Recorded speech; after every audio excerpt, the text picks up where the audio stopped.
السلام عليكم، كل سنة وانتم طيبين. النهارده هنعمل مع بعض فطار تاني يوم رمضان، محشي كده وصينية فراخ. حاجة مقولكوش. معايا هنا مية بس سخنة، انزل بقى في الكرنب. هحط في المية بتاعة الكرنب معلقة كمون وشوية ملح، وهنزل بالكرنب بتاعي كده زي ما انتم شايفين. المحشي يبان ان هو صعب وخطواته كتير، بس هو سهل جدا، مش اسهل منه.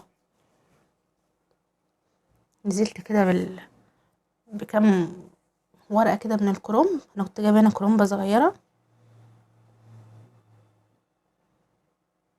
الكرنب بقى ما بنطولش عليه، دوبك غلوتين ونشيله عشان ما يتهريش مننا.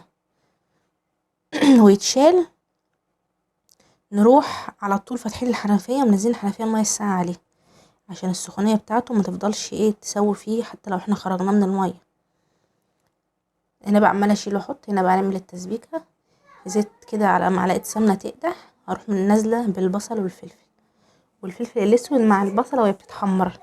عايزة اقول لكم الخطوة دي بتدي طعم حلو جدا للمحشي. هنزل كده بقى زي ما انتم شايفين كده. لازم يكون الزيت سخن. واروح نازله بالطماطم بتاعتي. معايا بقى هنا معلقه كمون حلوه كده كبيره، معلقه كزبره، وهحط نص معلقه من البهارات. البهارات اللي المشكله اللي بتتجمع من عند العطار دي، بس نص معلقه بس. وهقلب واسيبه بقى على جنب كده يتسبك. ما تعليش النار قوي عشان خاطر ما يشدش من تحت. النار تبقى وسط كده على التسبيكه. وخلاص انا خلصت الكرنب بدوبك غلوه وبشيله، وحنفيه بتبقى بقى مفتوحه عليه. التسبيكه كده خلاص خلصت. شلت كبشه منهم على جنب عشان خاطر التسقيه بتاعه الشوربه بتاعه المحشي اللي هتعمل. هنزل انا بقى بالرز. دي كميه الرز اللي انا عاملاها، دول حوالي نص كيلو.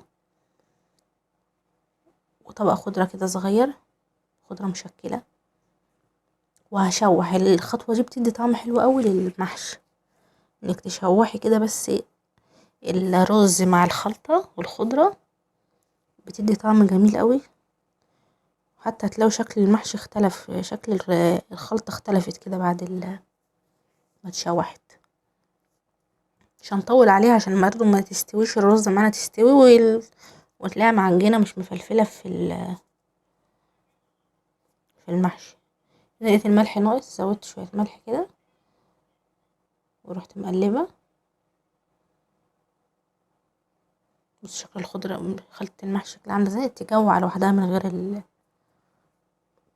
غير ما تستوي. بص بقى طريقه اللف. بص الصباع مش مهري معانا. بص الخلطه حمرا ازاي وحلوه ازاي. لما نفرش بقى عندنا اي ورق تحت، ممكن تحطي قطعي حلقات قوطه وبصل تحت.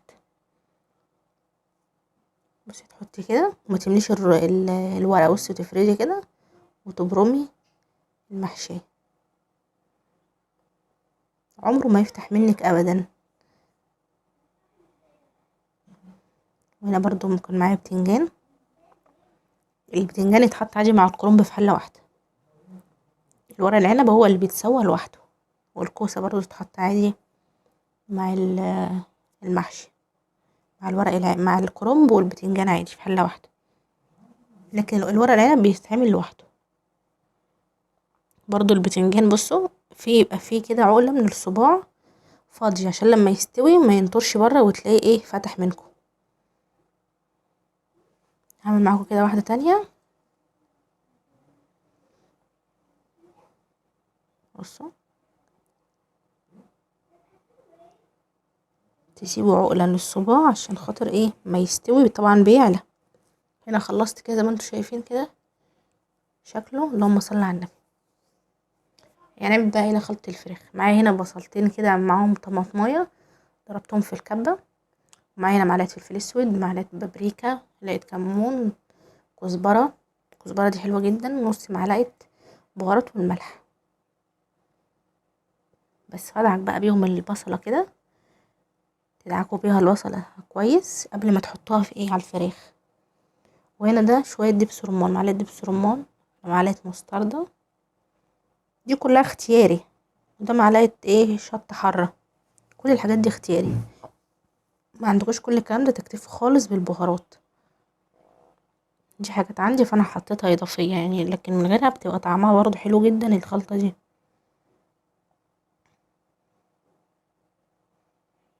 عندي بقى هنا بس بقى الفراخ كده مغسوله ومنقوعه كويس ومفتحاها كده، هحشيها بقى ايه بالخلطه دي.